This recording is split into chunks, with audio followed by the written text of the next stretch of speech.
మన ప్రభువు అయిన యేసుక్రీస్తు నామములో మీ అందరికీ నా హృదయపూర్వకమైన వందనాలు. దేవుడి దినమంతా మీకు తోడై ఉండి మిమ్మల్ని ఆశీర్వదించి దీవించి కాపాడునుగాక. హోసన్న అనుదినం దేవునితో క్లుప్త సందేశాలను వీక్షిస్తున్న మీ అందరినీ నా దేవుడు ఇంకా ఆత్మ సంబంధంగా ఆశీర్వదించి ఆత్మ సంబంధంగా స్థిరపరిచి అన్ని విషయాల్లో నా ప్రభు మీకు మేలును కలగచేయునుగాక. పరిశుద్ధ గ్రంథంలో నుండి 57వ కీర్తన మొదటి చరణము నుండి నేను చదువుతాను. మీ పరిశుద్ధ గ్రంథమైన బైబిల్ తెరచి చూడండి. నన్ను కరుణింపుము దేవా, నన్ను కరుణింపుము, నేను నీ శరణుజొచ్చి ఉన్నాను. ఈ ఆపదలు తొలగిపోవు వరకు నీ రెక్కల నీడన శరణుజొచ్చి ఉన్నాను. మహోన్నతుడైన దేవునికి, నా కార్యము సఫలము చేయు దేవునికి నేను మొరపెట్టుచున్నాను. రాజు అయిన దావీదు నోట నుండి జారవాలిన ఒక శ్రేష్టమైన మాట. దేవుని సన్నిధిలోనికి వెళ్ళి దావీదు ఒక చిన్న ప్రార్థన చేస్తున్నాడు. అయ్యా, ఇక నాకు ఈ లోకంలో ఆశ్రయం అంటూ ఏమీ లేదు. నేను ఎవరిని ఆశ్రయించట్లేదు. నేను ఎవరి మీద ఆధారపడట్లేదు. నేను నీ శరణు చూచి ఉన్నాను. ఎందుకు అంటే నా చుట్టూ ఆపదలు చేరాయి. నా అనుకున్న వారే నా ప్రాణమును తీయ చూస్తున్నారు. గనుక ఎటు వెళ్ళినా నాకు ఆపదలే కలుగుతున్నాయి. ఈ ఆపద మధ్యలో నుండి నన్ను తప్పించవా? ఈ ఆపదలు తొలగిపోవునట్లుగా, ఈ ఆపదల మధ్య నుంచి నేను తప్పించబడినట్లుగా ఒకసారి నువ్వు నన్ను జ్ఞాపకం చేసుకోయ్యా. నేను నీ రెక్కల క్రిందికి వచ్చేస్తున్నాను. నీ రెక్కల నీడ నేను ఆశ్రయిస్తూ ఉన్నాను.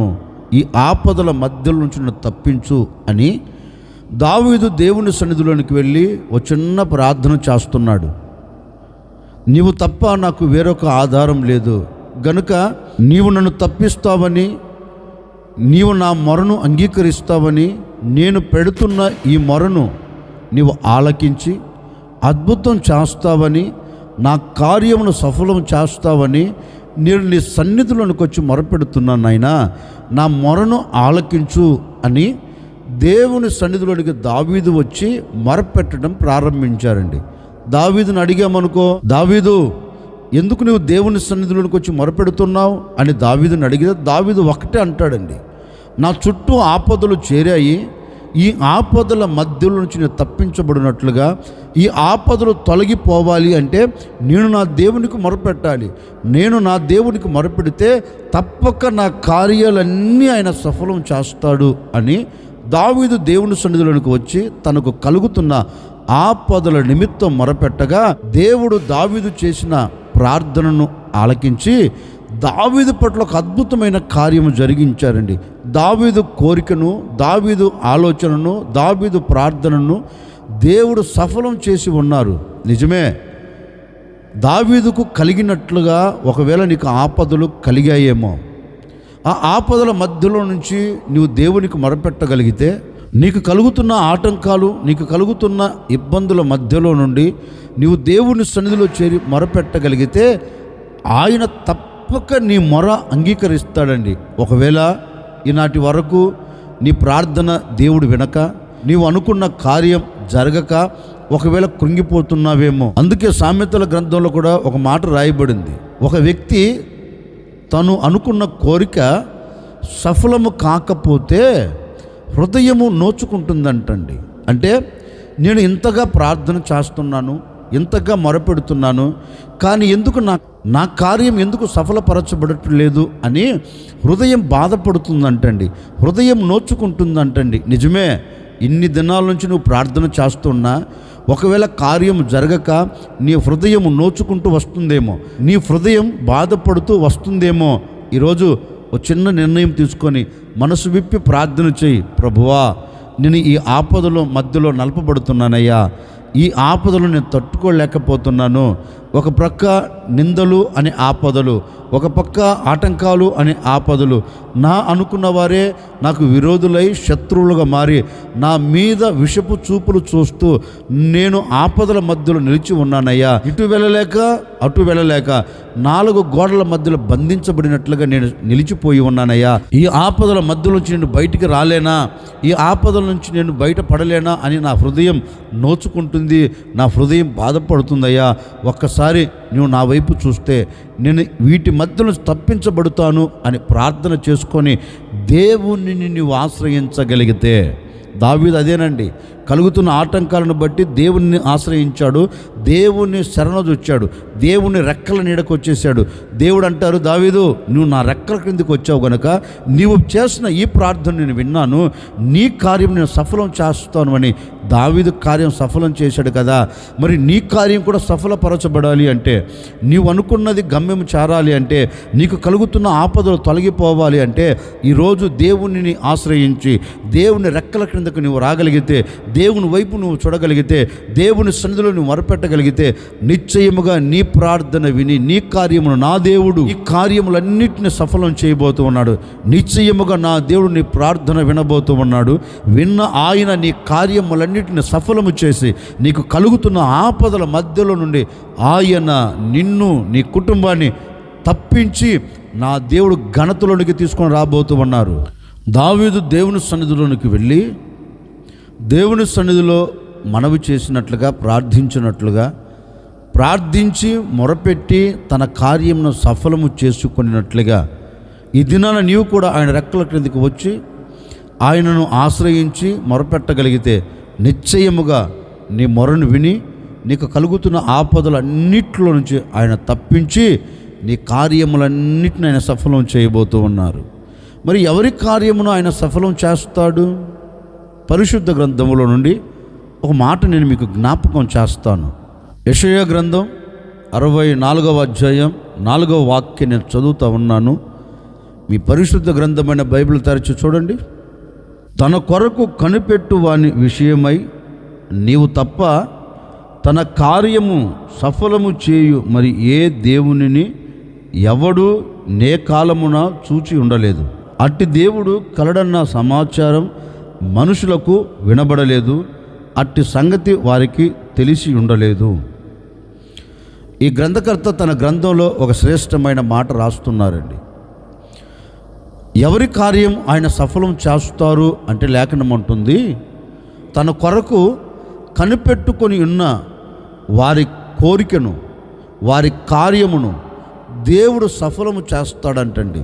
ఈ యెషయా గ్రంథకర్త అంటాడు, అయ్యా నీ కొరకు ఎవరైతే కనిపెట్టుకొని బ్రతుకుతారో నా దేవుడు నాకు కార్యము చేస్తాడు, నా దేవుడు నా పట్ల అద్భుతం చేస్తాడు, నా దేవుడు ఆపదల మధ్య నుంచి నన్ను తప్పిస్తాడు, నా దేవుడు నాకు మేలు చేస్తాడు. ఎవరైతే నీ కొరకు కనిపెట్టి ఎదురు చూస్తారో, నీ కొరకు కనిపెట్టిన వాని విషయములో నువ్వు తప్పక కార్యము చేయుటకు సర్వశక్తి కలిగిన దేవుడవయ్యా. ఎందుకంటే ఏ దేవుడు కూడా లేడు, కనిపెట్టి ఎదురు చూస్తే కార్యము చేయగలిగిన దేవుడు ప్రపంచంలో లేడు. ఎందుకంటే అట్టి దేవుడు ఉన్నాడు అన్న నమ్మకం కూడా ఎవరికి లేదు. ఎందుకని నమ్మకం లేదు అంటే, ప్రపంచంలో నీవు తప్ప మరొక దేవుడు లేడు. నీవే దేవుడవు, నీవే ప్రభువుడవు, నీవే ఈ లోకానికి చక్రవర్తి గనుక నీకు సాటి అయిన వాడు, నీకు సమమైన వాడు ఈ ప్రపంచంలో ఎవ్వడు లేడయ్యా. నీకు సాటి పడగలిగిన వాడు ఎవ్వడు లేడు గనుక ఏ కార్యము నువ్వు సఫలము చేయాలి అన్నా నీవు తప్ప వేరొక దేవుడు ప్రపంచంలో లేడు. అందుకని నీ కొరకు ఇక నా దేవుడు నా కొరకు తప్పక కార్యం చేస్తారు అని పూర్తిగా నీ మీద ఆధారపడిన ఏ ఒక్కరిని నీవు చెయ్యి విడిచిపెట్టకుండా వారి పట్ల నీవు కార్యము చేయుటకు సర్వశక్తి కలిగిన దేవుడవు అని యెషయా గ్రంథకర్త అంటాడండి. నిజమే, ఓ సేవకుడిగా నేను కూడా మీతో చెప్పాలనుకున్న మాట ఏంటంటే, బహుశా ఈనాటి వరకు నీవు ఎవరు కార్యం చేస్తారని ఎదురు చూస్తూ వచ్చావో, లోకంలో ఉన్న మనుషుల, లోకంలో ఉన్న అధికారుల, లోకంలో ఉన్న వ్యక్తుల, నా అనుకున్న వ్యక్తుల, నీ రక్త సంబంధికుల ఎవరి వైపు చూచావు ఇప్పటి వరకు? ఎవరు కార్యం జరిగిస్తారని ఎవరి కొరకు నువ్వు కనిపెడుతూ వచ్చావు? ఎవరి కొరకు నువ్వు కనిపెట్టినా ఒకవేళ నీ కోరిక సఫలపరచబడలేదేమేంటి? సఫలపరచబడలా అంటే మనుషుని వైపు నువ్వు చూచావనుకో, నీ కోరిక సఫలపరచబడదండి. నా అనుకున్న వారి వైపు చూచావనుకో, నీ కోరిక నెరవేర్చబడదండి, నీ కార్యం సఫలపరచబడదు. ఎందుకంటే మానవుడు దేన్ని చేయలేడు, ఏ కార్యం చేసి ముగించలేడు. ఎదురు చూస్తున్నావు, ఎదురు చూసిన నీవు ఆశ నిరాశగా తిరిగి వస్తున్నావు. ఇది జరుగుతుందిలే అనుకున్నావు, జరగవలసినది నిలిచిపోయి కన్నీరు కారుస్తున్నావు. ఎందుకని అంటే నీవు చూడవలసిన దాని కొరకు నువ్వు చూడలేదు, చేయగలిగిన దేవుని కొరకు నువ్వు ఎదురు చూడలేదు. కనుకనే నీవు అనుకున్న కార్యం సఫలపరచబడలేదండి. నువ్వు మనసులో తలంచాలి, నా కార్యము చేయగలిగిన దేవుడు ప్రపంచంలో ఎవడైనా ఉన్నాడు అంటే నేను ఆరాధించే దేవుడే. ఏ మనిషి నా కార్యం సఫలం చేయలేడు. ఎందుకంటే అలాంటి దేవుడు ప్రపంచంలో లేడు. ఈ ప్రపంచానికి దేవుడు ఒక్కడే అని నీవు విశ్వసించి నేను ప్రకటించే యేసు క్రీస్తు వైపు నీవు చూడగలిగితే, ఆయన మీద నీవు ఆధారపడగలిగితే, ఆయన కొరకు నీవు కనిపెట్టి ప్రార్థన చేయగలిగితే నిశ్చయముగా నీ కార్యము సఫలము చేయుటకు సింహాసనమును విడిచి నీ యొద్దకు దిగిరాగలిగిన వాడు, నీ కార్యములంటిని సఫలము చేయుటకు సర్వశక్తి కలిగిన దేవుడు, ఆయన వైపు నువ్వు కనిపెట్టుకొని చూడగలిగితే నీ కార్యములన్నీ దేవుడు సఫలం చేస్తాడు. అందుకే ఓ సేవకుడిగా మరలా నేను మీతో చెప్తున్నానండి, ఒకవేళ నువ్వు ఏ కార్యం జరగాలని కోరుకుంటున్నావో, ఏ కార్యం నెరవేర్చబడాలని ఆశపడుతున్నావేమో, ఈ కార్యం జరిగితే బాగుండు అనుకుంటున్నావా? ఈ పిల్లల వివాహం పట్ల కార్యం జరిగితే బాగుండు అనుకుంటున్నావా? ఈ పిల్లల ఉద్యోగం పట్ల కార్యం జరిగితే బాగుండు అనుకుంటున్నావా? నీ కుటుంబం కట్టబడినట్లుగా ఒక కార్యం జరిగితే బాగుండు అనుకుంటున్నావా? నిన్ను వేధిస్తున్నా, నిన్ను వెంటాడుతున్న సమస్యల మధ్య నుంచి విడుదల పొందాలి, దేవుడు ఈ కార్యం చేస్తే బాగుండు అనుకుంటున్నావా? ఆర్థిక ఇబ్బందుల మధ్య నలపబడుతున్నాను, ఈ ఆర్థిక ఇబ్బందులు తొలగిపోయి కార్యం జరిగితే బాగుండు అనుకుంటున్నావా? ఈరోజు మనసు పూర్తిగా అవి తొలగిపోవాలి అంటే దేవుని కొరకు కనిపెట్టు చూడు. నీ కుటుంబంలో నా దేవుడు అద్భుతం జరిగించబోతూ ఉన్నాడు, నీ కార్యము నా దేవుడు సఫలం చేయబోతూ ఉన్నాడు, నీ కార్యము నా దేవుడు నెరవేర్చబోతూ ఉన్నాడు. నీవు అనుకున్న ప్రతి కార్యమును నువ్వు చూచున్నట్లుగా నీ చుట్టూ ఆవరించిన ప్రతి ఆటంకాలు తీసివేసి, ఆటంకాల మధ్యలో నుండి నిన్ను ఆశీర్వాదకరంగా నిలబెట్టుటకు సర్వశక్తి కలిగిన దేవుడు, నేను ప్రకటించే యేసు, ఆయన కొరకు నువ్వు ఎదురు చూస్తే అండి నీ కార్యములన్నీ నా దేవుడు సఫలం చేయగలుగుతాడు. లేఖనములో ఒక చరిత్ర నేను మీకు జ్ఞాపకం చేస్తాను. మనందరికీ బాగా పరిచయమైన మాటే, సందర్భాన్ని బట్టి నేను మీతో చెప్తున్నాను. యోసేపు ఉన్నారు కదండి, అన్నల మధ్య అవమానపరచబడ్డాడు, అన్నల చేత కొట్టబడ్డాడు, అన్నల చేత అమ్మబడ్డాడు. యోసేపుకు అంతా ఇంత శ్రమలు కాదండి.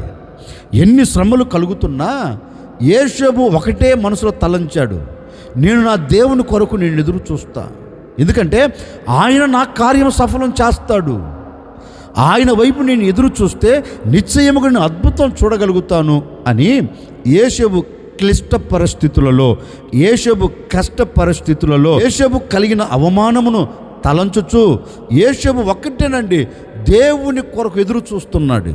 నా దేవుడు ఏదో ఒక రోజు నాకు మేలు చేస్తాడు, నా దేవుడు ఏదో ఒక రోజు కార్యం జరిగిస్తాడు అని దేవుని వైపు ఎదురు చూస్తున్నాడండి, దేవుని కొరకు కనిపెడుతున్నాడండి. లేఖనం అంటుంది, కొట్టబడినవాడు, గోతిలో వేయబడినవాడు, గోతిలోంచి తీసి మిద్యానుల చేతికి అమ్మబడినవాడు, ఈజిప్టు దేశంలో అమ్మబడినవాడు, ఆ దేశంలో అమ్మబడి బానిసత్వం కింద బ్రతుకుతున్న వ్యక్తిని గురించి మనం చదివితేనండి, ఎలాంటి పరిస్థితులు తనకి విభిన్నంగా మారినా, ఎన్ని ఆపదలు వచ్చాయండి.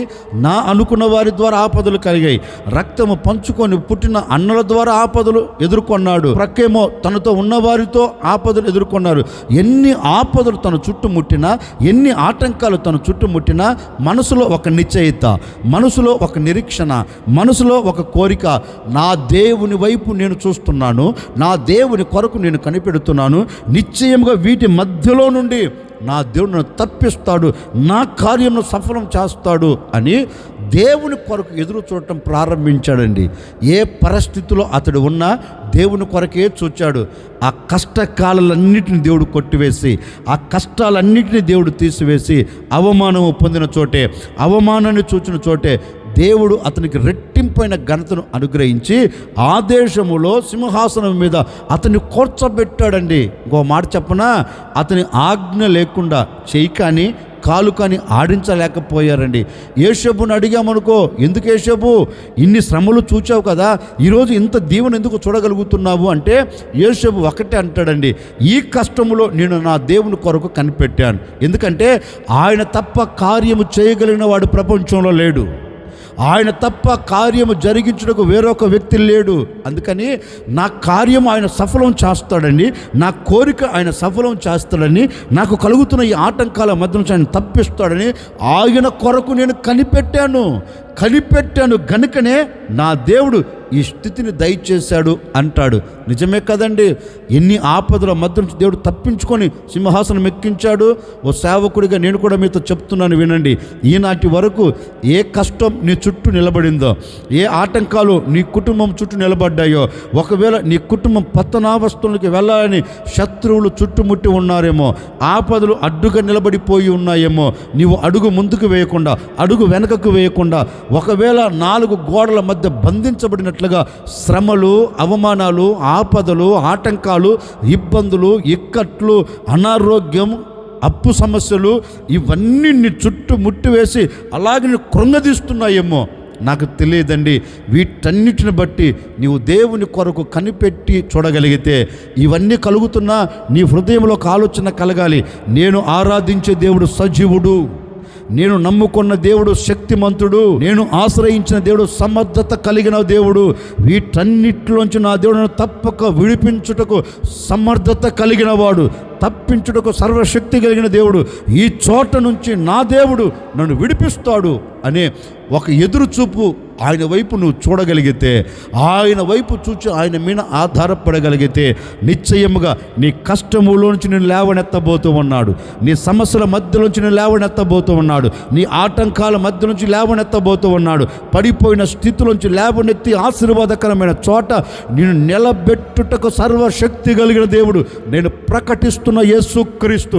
ఆ యేసుక్రీస్తు మీద ఆధారపడితే నీ కష్టం తొలగిపోవునుగాక, నీ ఇబ్బందులు తొలగిపోవునుగాక, సమస్యల మధ్యలోంచి నా దేవుడు తప్పించి ఒక శ్రేష్టమైన చోట నిన్ను నిలబెట్టునుగాక. అందుకే యెషయా గ్రంథకర్త అంటాడు, తన కొరకు అయ్యా నీ కొరకు ఎదురు చూచుచు, నీ కొరకు కనిపెట్టుకొనుచు ఉన్న వ్యక్తుల కార్యమును తప్పక నువ్వు సఫలం చేస్తావు అన్నట్లుగా ఆయన వారి కార్యమును సఫలం చేసినట్లుగా నా ప్రభువు కూడా అండి ఈ దినము నుండి, ఈ క్షణము నుండి మీ కార్యాలన్నిటిని దేవుడు సఫలం చేయబోతూ ఉన్నాడు. నిశ్చయముగా ఆయన కొరకు ఏ వ్యక్తి అయితే ఎదురు చూస్తాడో, నీ శ్రమలలో నీవు ఆయన కొరకు ఎదురు చూడు, నీ కష్టములో నీవు ఆయన కొరకు ఎదురు చూడు. నీవు ఆయన కొరకు ఎదురు చూస్తున్నావు గనక ఆయన నీ కొరకు దిగి వచ్చి నీ పట్ల నా ప్రభు కార్యము చేసి ముగించబోతూ ఉన్నాడు. ఈ దినము నుండి నా దేవుడు మీ కార్యాలన్నీ సఫలం చేయబోతూ ఉన్నాడు. కనుక నీవు చేయవలసింది ఒక్కటే, ఆయన సురక్షితమైన రెక్కల క్రిందకి నువ్వు వచ్చి ఆయనను ఆశ్రయించి నీవు మహోన్నతుడైన దేవునికి మొరపెట్టగలిగితే మీ కార్యాలన్నీ సఫలం చేయబోతూ ఉన్నాడు, మీ కార్యాలన్నీ నెరవేర్చబోతున్నాడు. ఓ సేవకు నిండు మనసుతో కోరుకొని మిమ్మల్ని ఆశీర్వదించి ఈ మాట ముగిస్తున్నాండి. ఈ దినము నుండి మీరు అనుకున్న ప్రతి కార్యం నెరవేర్చబడునుగాక, సఫలపరచబడునుగాక, జరుగునుగాక. నిశ్చయంగా మీరు అనుకున్న గమ్యం మీరు చేరుదురుగాక. ఆశ్చర్యకరుడా మీకు స్తోత్రాలు చెల్లిస్తూ ఉన్నాను. మీరంతైనా సర్వశక్తి కలిగిన దేవుడవు. కష్టకాలంలో ఇబ్బందులు నిన్ను ఆశ్రయించి నీ సన్నిధిలో మొరపెడితే మా మొరను విని మా కార్యమును సఫలము చేస్తారు. మీ లేఖనాలు సెలవిచ్చినట్లుగా మా కార్యం సఫలపరచబడాలి అంటే మేము మీ కొరకు కనిపెట్టుకొని ఉండగలిగితే మీరు మా కార్యాలన్నింటిని సఫలం చేస్తారు. మీ లేఖనాలు సెలవిచ్చినట్లుగా నాయన, ఎందరైతే నీ కొరకు కనిపెట్టుకొని ఎదురు చూస్తున్నారో ప్రతి వారి కార్యం సఫలపరచబడునుగాక, ప్రతి వారి పట్ల మేలు జరుగునుగాక, ప్రతి వారి పట్ల అద్భుతం జరుగునుగాక, ప్రతి కుటుంబం దీవెనకరంగా సాగి వెలునుగాక. అలాంటి కార్యమును జరిగించి మహిమ తెచ్చుకోమని యేసు నామములు అడిగి వేడుకొనుచున్నాము తండ్రి. ఆమెన్. ఈ దినమంతా నా ప్రభు మీకు తోడై ఉండి అన్ని విషయాల్లో మీ మొరను ఆలకించి మీ కార్యాలన్నిటిని నా దేవుడు సఫలము చేయునుగాక.